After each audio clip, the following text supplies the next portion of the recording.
Acá llegamos, con una mirada desde el corazón, para vivir mejor. Sé el cambio que querés hacer en este mundo. Estamos junto a vos, Estamos Sanando. Amigos, qué lindo estar nuevamente con ustedes en este programa radial, donde buscamos la naturaleza que hay en cada uno de nosotros. Nuestros talentos, nuestras virtudes, nuestras emociones y muchas cosas más.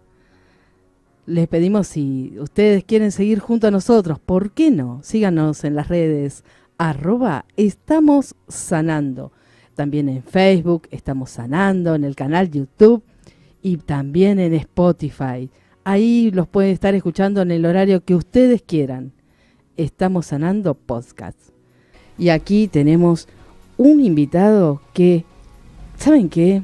Lo trajeron los Reyes, porque yo le había pedido que él pusiera un papelito en su arbolito de Navidad, si podía ser que este año lo tuviéramos acá.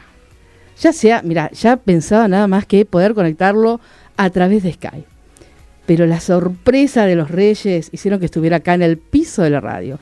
Y estamos hablando de Pedro Pelusa Suero. ¿Cómo estás, Pedro Pelusa? Pero muy bien, Marisa. ¿Cómo estás vos? Yo feliz que tenerte acá, esa voz, lograrlo después de 2 años y pico. Bueno, a ver, en el año 2020, ayer estaba haciendo un reconto, 6 de abril del 2020, el 6º programa cuando yo empezaba la radio, tuve la suerte de conocerte. Caramba. Conocerte a través de un audio, de charlas telefónicas, que hemos charlado largo tiempo en ese teléfono, y un día me dijiste, tengo una charla de 2 horas acá con esta persona y quería saber quién era. Era vos, Marisa, así una devolución telefónica que he recibido acá de Pedro. ¿Cómo te va? ¿Cómo es tu mundo? Pero tu mundo hoy, el mundo de los personajes, lo vamos a mandar a segundo plano. Quiero saber, conocer tu mundo de la publicidad. ¿Cuándo nace ese mundo de la publicidad? Bueno, te voy a decir una cosa. Yo tengo 84 años. Arranqué... Nada. Por eso, apenitas. Claro. Arranqué a los 14, porque, a ver, la cosa arranca con mi nacimiento. Mi mamá pianista, mi tía pianista. En mi casa había sopa, puchero y música. ¿No les gustaba cocinar? ¿A eso te querés referir? ¿A eso o es porque...? No, te quiero decir que era un alimento más la música. Perfecto. Y en realidad mi vocación inicial era absolutamente música. Bueno, te contaba que mi mamá pianista, mi tía pianista, un solo piano, un solo taburete, se peleaban para tocar el piano. Mi tía tocaba mejor que mi mamá era más clásica en la forma de tocar. Mi tía tocaba de todo y fundamentalmente música popular.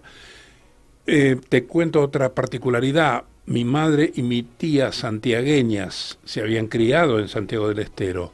Sus grandes amigos eran los hermanos Ábalos, de la misma edad de ellas. Y los hermanos Ábalos hoy en día debe haber alguien que los recuerda, pero fueron muy importantes. Totalmente. Claro, fueron muy importantes, introductores del folclore en los medios. Por lo tanto, chacareras, zambas, gatos, toda la música folclórica en mi casa.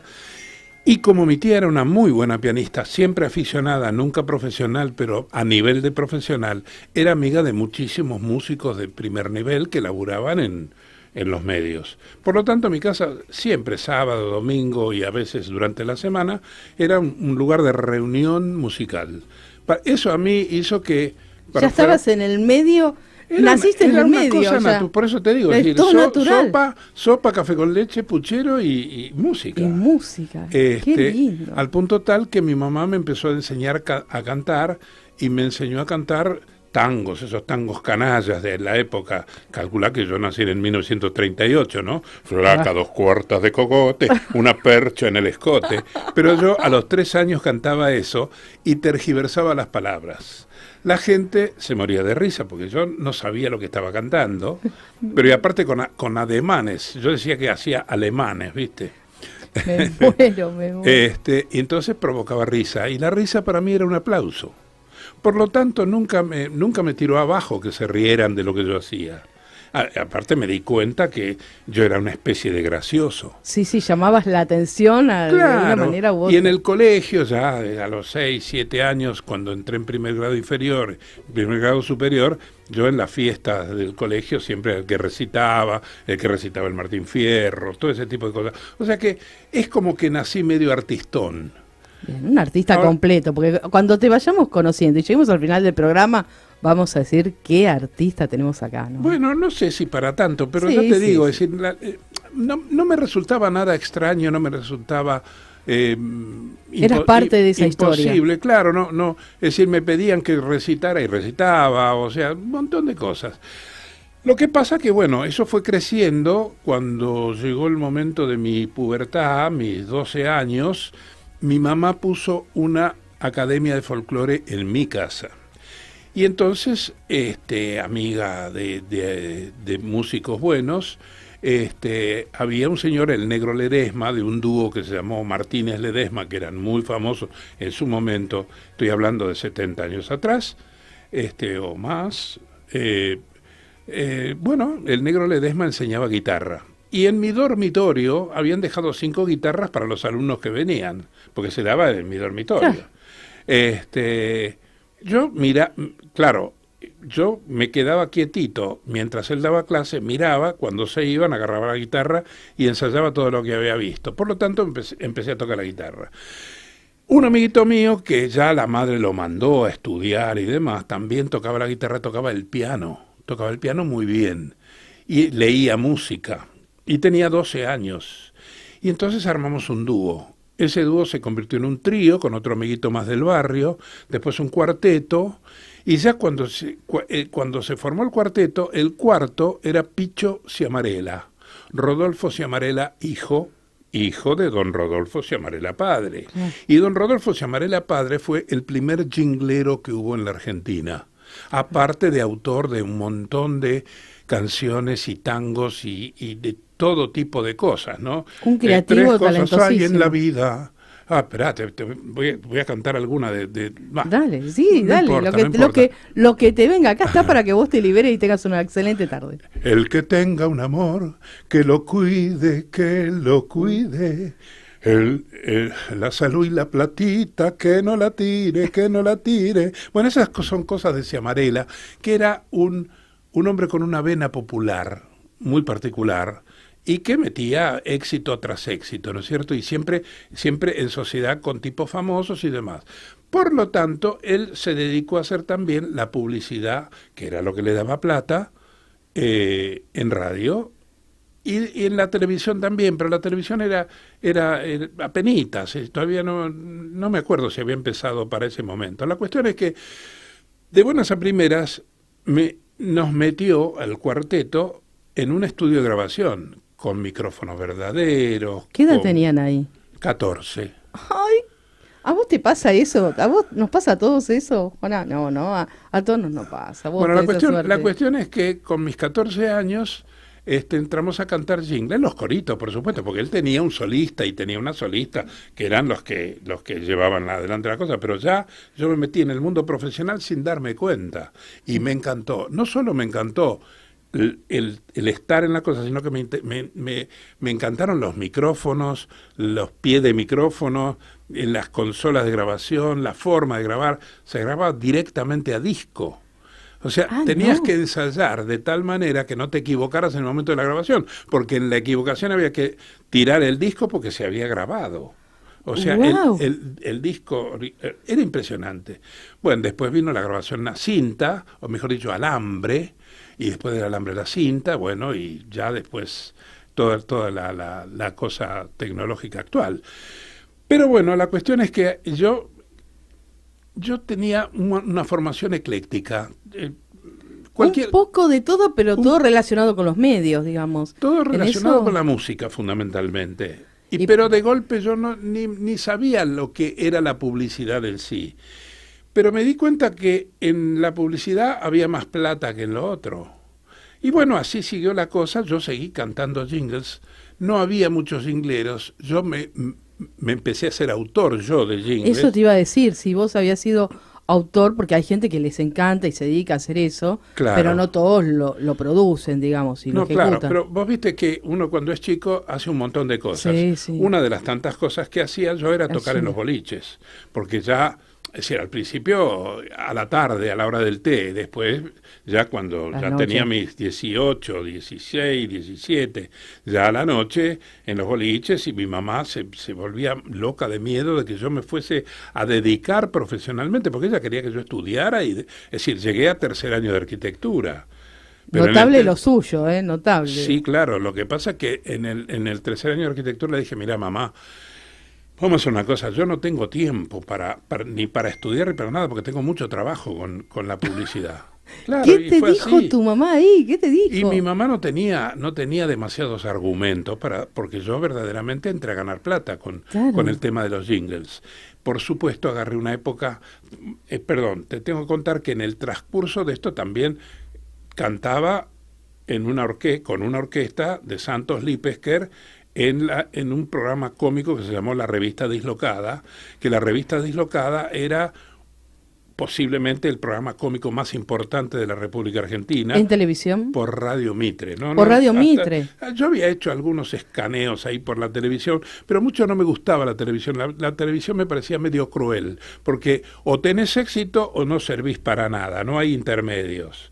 ¿Entendés? Entonces le tenía un poco de temor a la televisión. Bueno, lo concreto es que yo ya me dediqué al jingle en sociedad con Miguel Lubet. Miguel Lubet fue el director y hasta el día de hoy sigue siendo el dueño de... espérate que mi memoria de 84 a veces me hace clic y Ya va a salir, de preocupate. Bueno, espérate. Ay, bueno, ya va a salir. Ya va a salir. La cuestión es que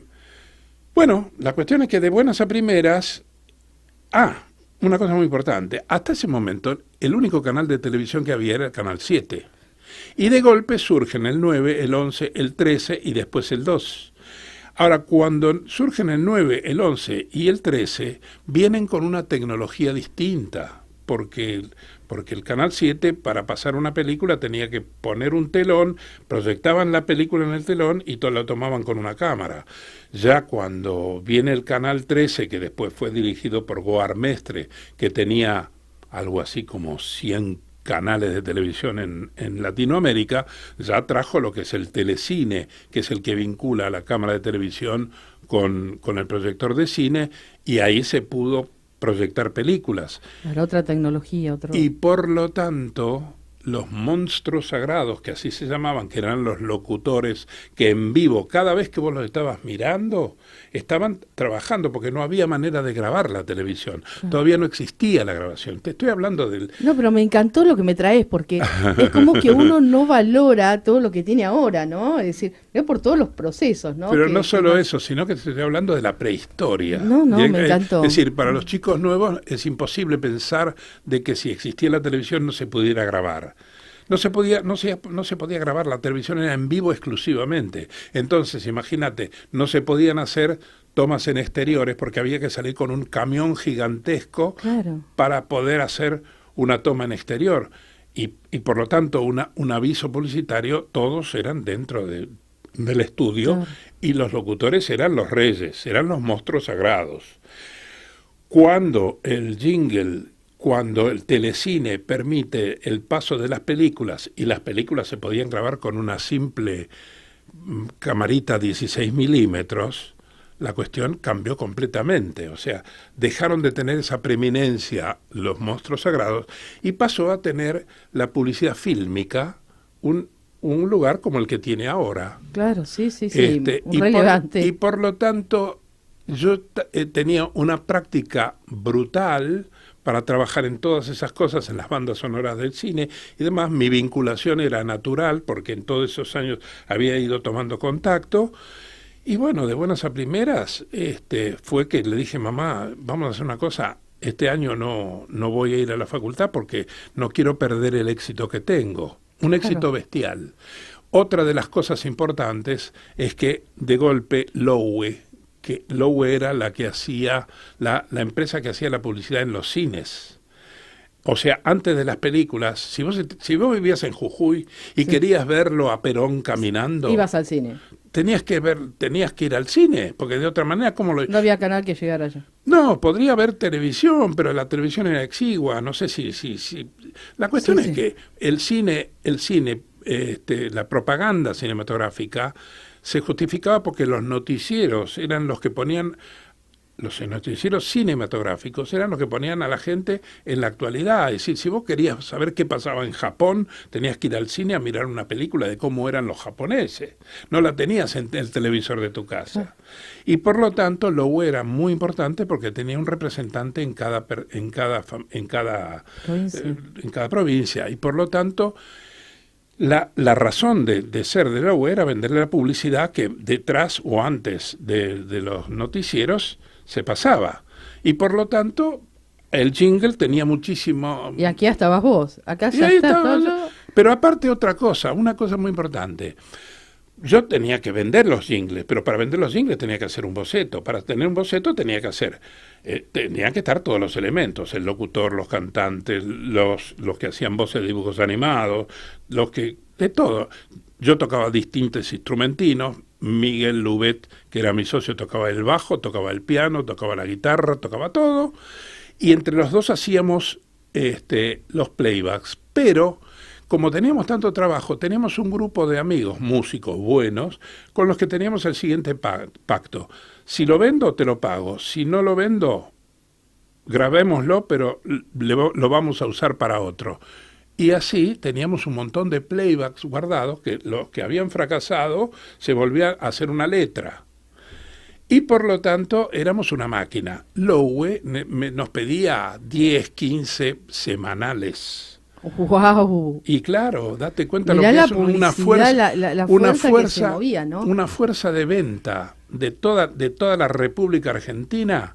Todo confluía en que la mayoría de las publicidades que se pasaban en los cines tenían que tener un jingle, o tenían que tener una locución, o tenían que tener un montón de cosas. Y entonces, ¿quién era el locutor? Y bueno, yo empecé haciendo la locución, porque para los bocetos no iba a llamar a un locutor y pagarle. Claro, sí. Pero después me aprobaban la locución. Y el canto, bueno, yo también. Y los instrumentos también. Y así estábamos todo el santo día, sábado, domingo, a cualquier hora, porque la urgencia publicitaria era brutal. ¿Edad? Y 20, 18, 19, 20. Wow. Y de ahí en adelante sin parar. Sin parar, así como la canción que viene ahora. La música está acá, en Estamos Sanando. Un espacio para estimular nuestras emociones y lograr otras armonías.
De todos los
Las vivencias están acá, en Estamos Sanando.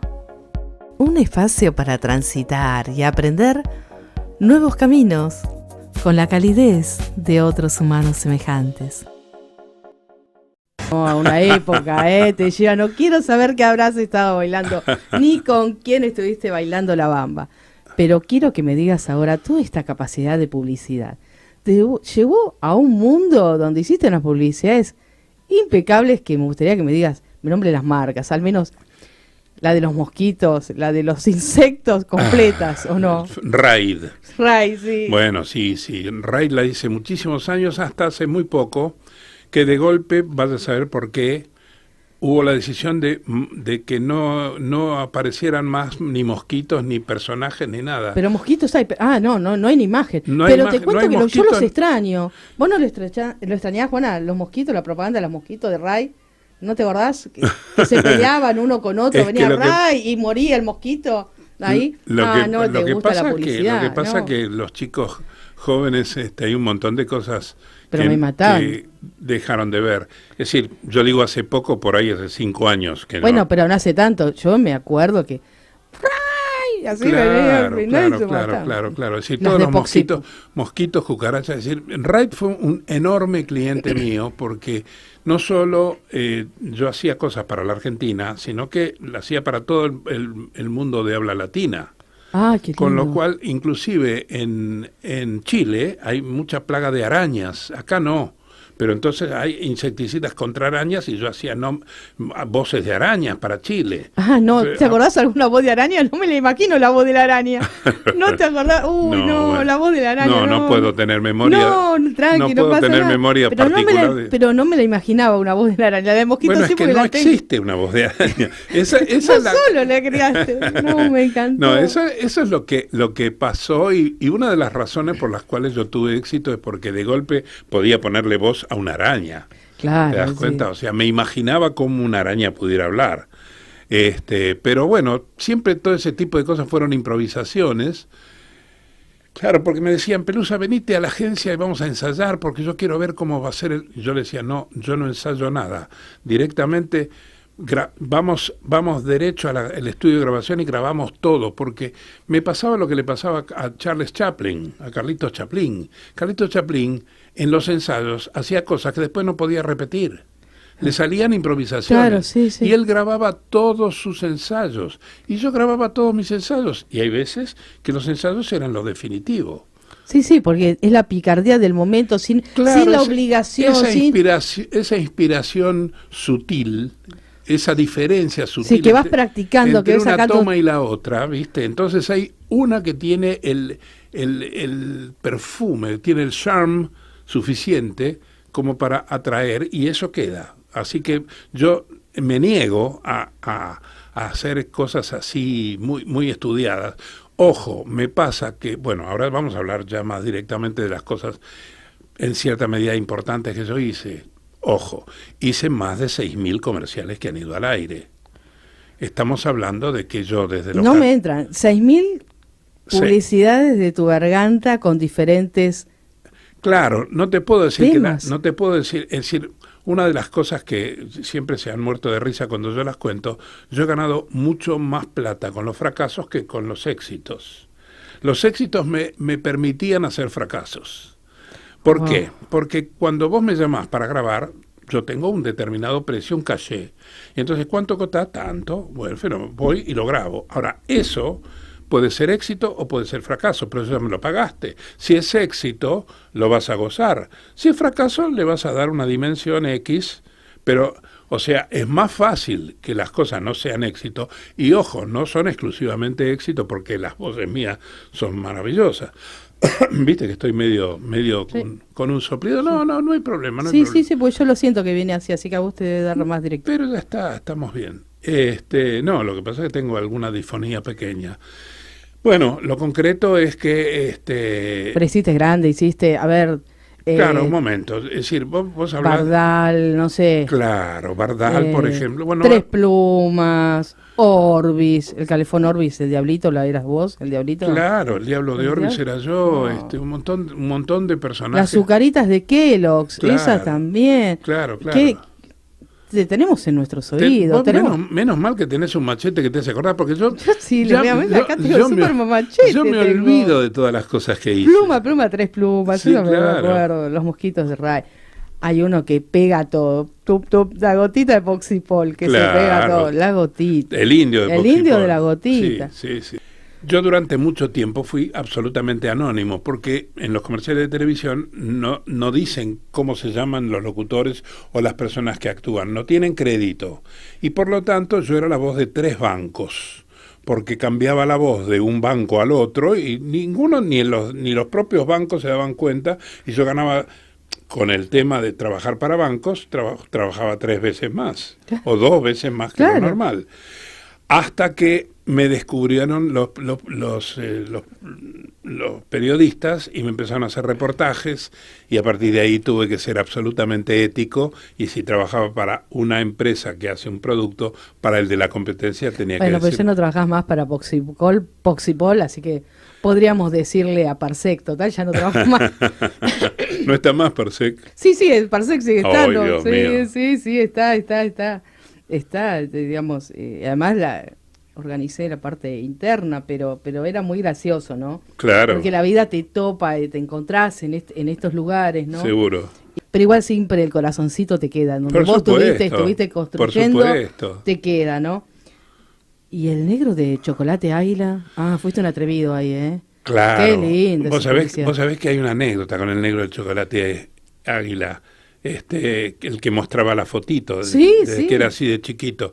Claro, uno está hablando de cosas que han pasado, y la mayoría de los muchachos 20 jóvenes... 20 años, 30 años atrás quizás. Y tranquilamente. Sí. No sé, ya a esta altura del partido no sé en qué año lo hice. Pero bueno, acá tuvo un éxito terrible. Entonces, aparte estaba muy bien filmada, estaba muy bien actuada por un negro, habían conseguido un hombre de color excelente que actuó muy bien, y yo le puse una voz a ese, claro, porque había también otra circunstancia. Yo era locutor, yo tenía carnet de locutor y podía nombrar las marcas, cosa que otros no. Entonces, digamos, los que hacíamos ese tipo de cosas eran muy pocos, y por lo tanto, si voces de dibujos animados prácticamente nadie, muy pocos.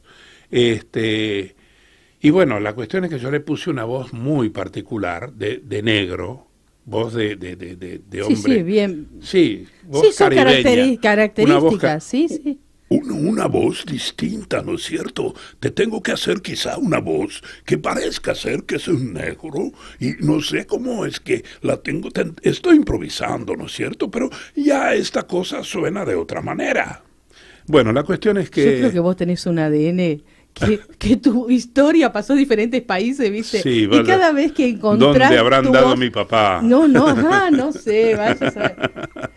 Entonces... Bueno, el negro de Chocolate Águila... En aquellas fiestas con chocolate caliente, ¿se acuerda? Y después vinieron las tortas con chocolate. ¡Mamita! ¡Qué tortas! En mi adolescencia... Mira vos, qué bien el operador, qué maravilla. Están todos. O sea, acá tenemos una radio que... Acá cada uno... Nos dan los tips. Caramba.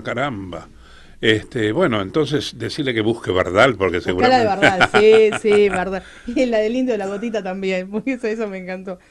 Bueno, la cuestión es que, por supuesto, una buena película con un buen intérprete visual, con este modelo negro buenísimo, la voz mía y demás, la mandaron al Festival de Cannes, porque se competía muchísimo. Y en el Festival de Cannes dijeron que era una cosa que era discriminadora. No, se armó un lío terrible. No. Así que la criticaron, no le dieron nada. Lejos de darle, la tiraron, la arrumbaron, digamos. Nosotros ni teníamos idea de que podíamos estar ofendiendo. Porque no se hizo con ese interés. Para nada. Y aparte, de alguna manera, no sé si esta eclecticidad argentina, que somos sí, yo creo que muy democráticos, que no discriminamos. Yo te iba a hacer exactamente eso. Yo creo que quizás la discriminación sí existía en otros países, Claro. Y entonces era resaltar lo que ya existía. No, es que posiblemente, claro, la gente de color tenía problemas bueno, en Estados Unidos en aquella época y todavía grave. siguen. En cambio acá no hemos discriminado gravemente. Esa publicidad en otro lado hace resaltar. ¿Tenemos a Bardal ya? ¿Por ahí? Bueno, eso te cuento, lo grabé en 1971 y hasta el día de hoy me la siguen pagando. Una vez por año me la pagan.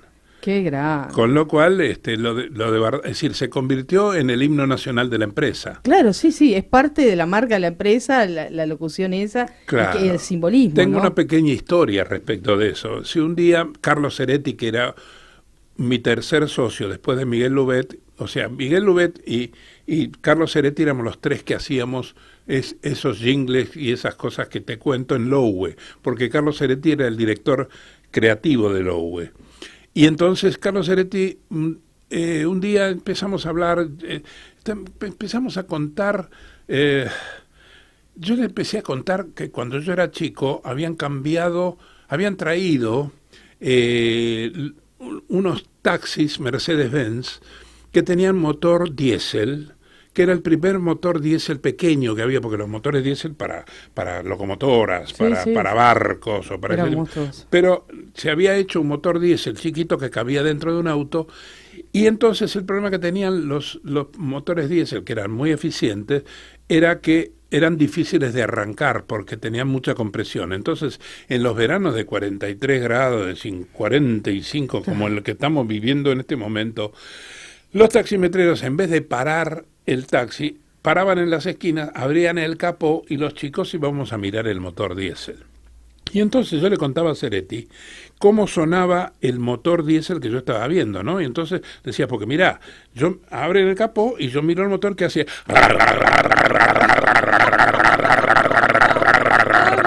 Me muero. Y entonces me dice, ¿vos podés hablar con eso? Y le digo, claro, ¿cómo no voy a poder hablar? A ver, decí Bardal. No, lo llamamos a Tito Bagnov, que era el publicitario de Bardal. Nos metimos dentro de una sala de grabación y me empezaron a tirar motivaciones, ¿no? Me decía, ¿cómo eran las orugas de los tanques de Rommel en el desierto diciendo Bardal? Entonces decía...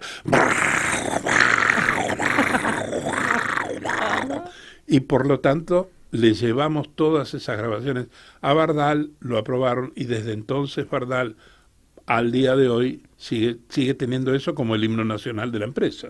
Qué grande, estas cosas que te suceden. ¿Y cómo te ves ahora haciendo algo nuevo, alguna empresa así que venga y te revolucione? ¿Hay algo Lo que pasa es que primero me pasa que tengo 84 años, normalmente mis clientes eran hombres mayores que yo, y esos hombres mayores ya no están más. Bien. O sea que, pero vos estás acá. No, por supuesto, lógico, sí, pero la cosa se ha diversificado mucho, y aparte hay mucha gente, claro, también me pasó una cosa muy particular. Un día, yo tenía una amiga, Mariona Aramburu, que era la voz de Anteojito. Trabajábamos permanentemente cantando jingles. Ella era una gran cantante. Y entonces me dice, mira, García Ferré necesita tener una persona que haga algunas vocecitas. ¿No querés entrevistarlo? Bueno, cómo no, lo voy y lo veo a García Ferré. Hasta ese momento yo no lo conocía, él tampoco a mí, no tenía ninguna referencia. Y me pide que yo haga vocecitas secundarias de la tira Anteojito y Antifaz. Ahí quédate. Sí. Vamos a ir a escuchar una cancioncita, sí, dale, y vamos a dejar que la gente mejore tu voz, la mía, y acá la que sigue, que habíamos puesto una así divertida. No, el otro. Ah, sí, pon ese. Llega el espacio en Estamos Sanando para volar tu imaginación con cuentos y relatos y así conquistar tus virtudes y talentos. Hola. Soy Larguirucho, junto con el profesor Neurus, el comisario de Trulalá, Pucho, Serrucho y todos los demás personajes de los dibujos animados, queremos mandarles un gran saludo a los héroes que nos cuidan durante esta cuarentena. Y yo, el profesor Neurus, les pido que no sean retontos, que se queden en su casa, que es la única vacuna que tenemos hasta que nosotros, los científicos, desarrollemos otra. Porque si no, les pueden hacer un repimporoteo terrible.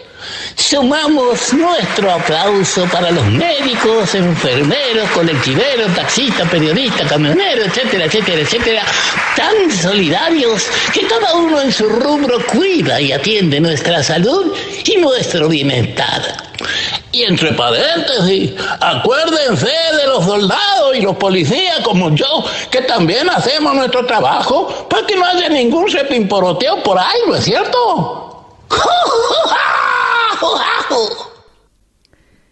Estos tiempos que me llegabas y me mandabas estas grabaciones tan bonitas. ¿De dónde sacaste eso?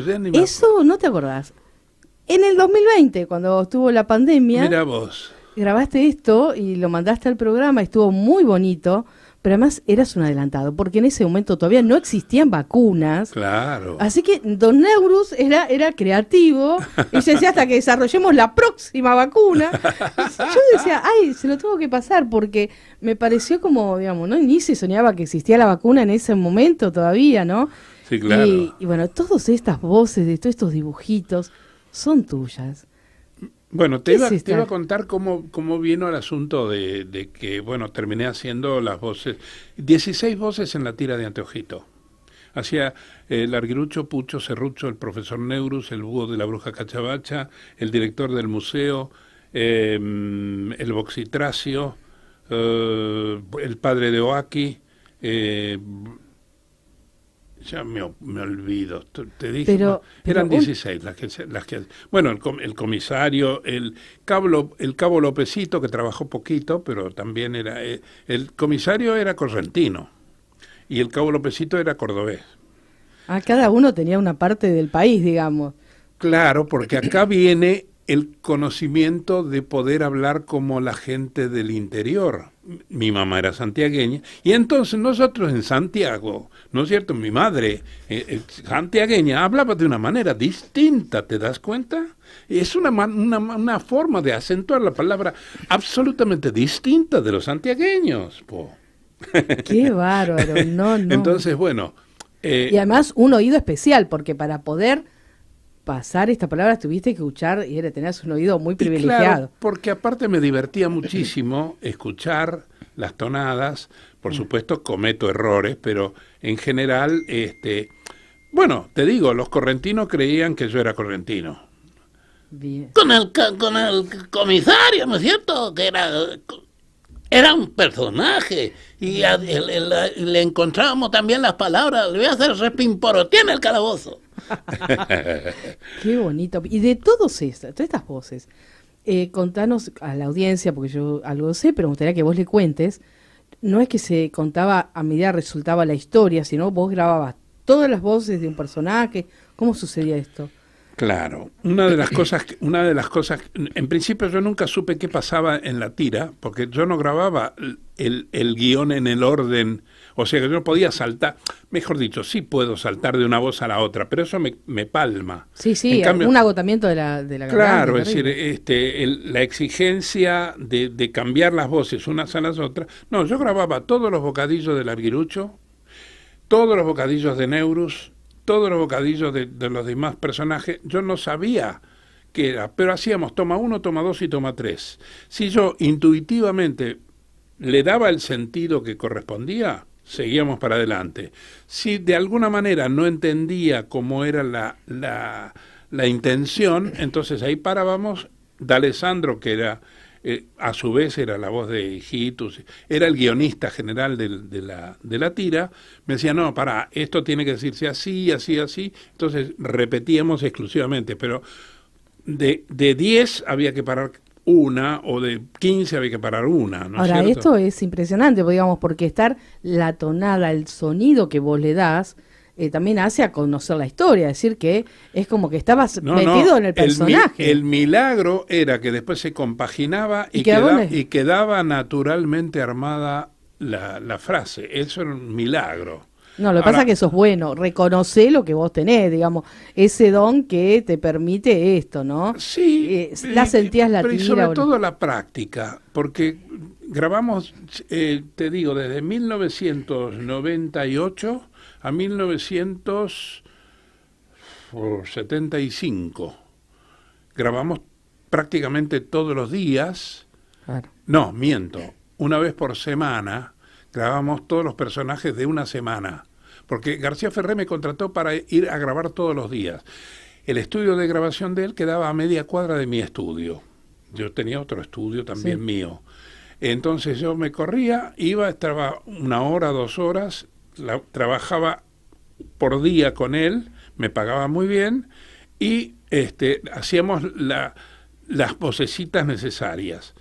García Ferré tenía la costumbre de modificar, de acuerdo a cómo oía las cosas, modificaba los textos sobre el pucho.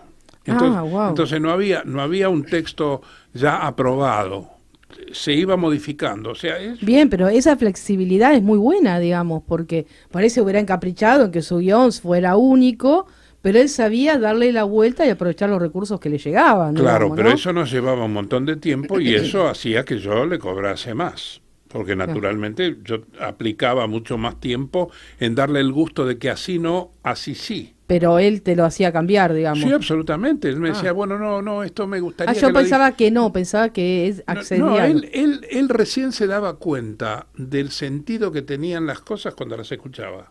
O sea que una forma muy particular. Por otra parte, para hacer un largometraje, por ejemplo, él empezaba desde una determinada incidencia, una escena de la mitad de la película. Después se le ocurría el final, después se le ocurría el principio. Ahora, ¿qué pasa? Esta circunstancia provenía de otra circunstancia. Entonces, una vez que escuchaba ese pedacito, se le ocurría por qué causa había ocurrido. O, por ejemplo, se le ocurría cómo seguía. Y después empezaba, era un bric-a-brac loquísimo. Sí. Sí, terrible. No todo el mundo lo podría seguir tampoco, digamos. No. Era una forma de trabajar muy particular. Claro, sí. Y a mí me convenía mucho porque yo estaba contratado todo el tiempo que duraba la producción de la película. En cambio, normalmente he doblado otras películas que a lo sumo podemos trabajar 3, 4 días y ya resolvimos todo el doblaje de una película. Pero no, con García Ferré, si demoraba 6 meses, me contrataba 6 meses. Y lo normal de él era demorar 1 año, 1 año y medio. O sea que yo viví trabajando con él. Es decir, trabajamos 40 y tantos años, hasta su muerte. ¿Y la tortuga Manuelita cómo resultó en este camino? Bueno, yo no hice la voz de la tortuga Manuelita. Pero estuviste en la película. ¿En qué voz estuve en la película, sí, estuve en la película. Es decir, lo que pasa es que en todos los largometrajes el personaje que surgió siempre como personaje importante fue Larguirucho, porque de entrada Larguirucho, es decir, cuando me llama por primera vez, la tira era Hijitus. Hijitus era el bien y el profesor Neurus era el mal. Pero el mal no era tan eficiente, es decir, Hijitus era eficiente por sí mismo. Claro. A lo sumo tenía un sombrerito que lo convertía en un super Hijitus, ¿no es cierto? Pero el profesor Neurus necesitaba Larguirucho, Pucho y Serrucho, que eran sus 3 asociados en cómplices. Sí. Pero resulta que Larguirucho era tan tonto que se hizo amigo de Hijitus. Por lo tanto, estaba contratado por el mal, pero terminaba tergiversando el mal y se aliaba con el bien. Todo ese tipo de incidencias eran muy graciosas y ahora, ¿qué ocurre? Larguirucho, de esa manera, pasó a ser el personaje eminente. Sí, estaba en el centro, digamos. Claro, ni en la izquierda ni en la derecha, estaba en el centro. Hijitus en sí era una especie de inmodificable, ¿viste? Siempre era igual. En cambio, Larguirucho no. Larguirucho se acomodaba a cada situación. Me muero. ¿Y qué nos diría Larguirucho en el día de hoy? No sé, yo tendría que pensar, por ejemplo, porque con esta disfonía que vine hoy y con el aire acondicionado, perdóname que voy a toser. Mamma mía, Dios mío, ¿cómo estoy? Bueno, continúo, porque bueno, ya se mejoró un poquito la garganta y entonces puedo hablar un poco más como Larguirucho. ¿Te gustó? Me encantó, Larguirucho. En cambio, el profesor Neurus es otra cosa. Un atrevido. La risa del profesor Neurus terrible. era maldita. Maldita en serio. Miren, Neurus. Atrevido Neurus sí será. Pero, ¿vos creés que tenés las dos personalidades? Vamos a hablar. ¿En mí? Unimos? Sí, No. Yo puedo transformarme. Es más, cuando entro en Larguirucho, dejo de ser Pelusa Suero. Porque el que más me modifica internamente es Larguirucho. Porque es una especie de bobo, ¿viste? Que uno tiene un bobo adentro siempre. Y entonces el bobo aparte es medio soñador, ¿te das cuenta? Tiene improvisaciones, cosas, ¿sabes? Me vuelvo loco, ¿viste? Sí, te puede Larguirucho decir... Entro en te Larguirucho y me transformo. Es decir, que ese personaje se quedó con vos, te hace compañía. Todos los personajes se quedaron conmigo. Sí, pero porque... este te quedó en tu corazón, digamos, de todos los lugares, porque digamos. hay una cosa, es decir, hay una cosa que yo me doy cuenta.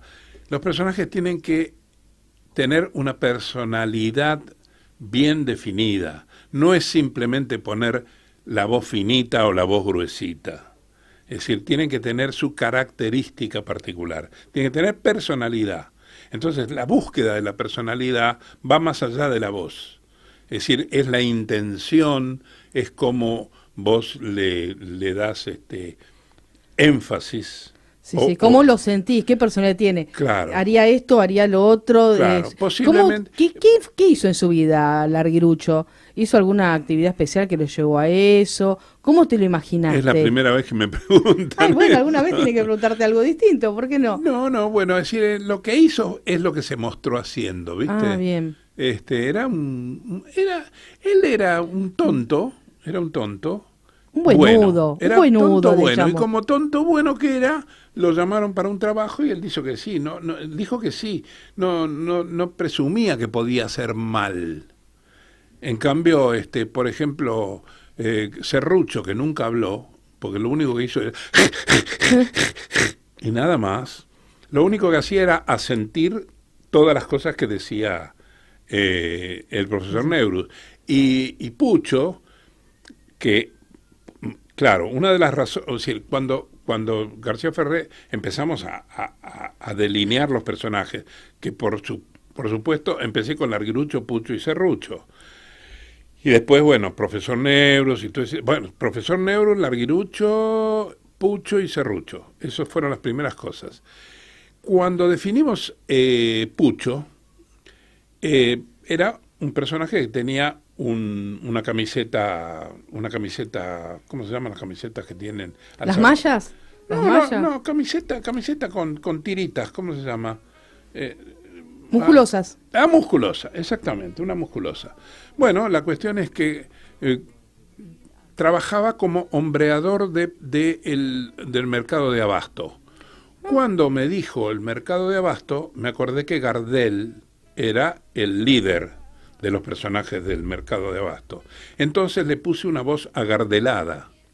Entonces, trabajaba así, era una cosa tremenda, ¿te das cuenta? Se transformó, Pucho era una especie de personaje agardelado, porque por otra parte todos tenían una muletilla, Pucho tenía ¿no? O sea, todo lo que le decía. Sos muy observador, sos terrible, porque... cuando yo te decía, hoy vamos a tener al gran maestro diseñador de voces, Pelusa Suero, me imaginaba que, aunque vos lo decís con esta naturalidad, ¿no? Tenía esto, el personaje tiene que tener su personalidad, sus sentimientos. Bueno, tenés la práctica, llámale como quieras lo que te dio. Claro, pero una cosa fundamental respecto de otros personajes es que la continuidad que tuve con García Ferré hizo que yo puliera mucho esos personajes. ¿Entendés? El personaje lo entré, es decir, porque yo grababa para una publicidad y ya está. De ahí en más salía al aire. No, con García Ferré salía al aire y yo me autocriticaba y le iba agregando sutilezas, porque realmente lo que se goza de los buenos actores, pero no estoy hablando de mí como buen actor, lo que se goza de los actores es las sutilezas. Es decir, Sir Laurence Olivier es el actor que mejor representó a Shakespeare, pero deben haber habido muchísimos más. Bueno, pero algo has hecho que en esta trayectoria tu jingle, tu voz y tu publicidad ha hecho transmutar en el tiempo, ¿no? Claro, y después también la práctica y ver cómo se reciben los personajes. Y los personajes, o sea, uno va puliéndose y aprendiendo a comunicar. En cierta medida es nada más que una sutileza de comunicación. Es tan humilde, una sutileza de comunicación, porque tenemos el superlocutor de la Argentina. Y no es humilde, es la verdad. No, ojalá los demás se dieran cuenta. Es decir, hay mucha gente que cree que por tener buena voz ya la cosa está bien. No, es que... Es decir, la buena voz es bárbara, pero usala mejor, usala bien. Usala bien. Yo tenía al comienzo del programa una voz y ahora voy mejorando, y después, cuando salga de acá, les voy a decir a la audiencia, le vamos a pedir que me tome examen acá el profe. Muchas gracias, que disfrutes tu descanso. Saludos a tus amigos. Beso grandote. Un camino, un puente y un arco iris los esperan para encontrar lo mejor que hay en cada uno de ustedes. Estamos sanando un espacio, un tiempo para vivir desde el corazón.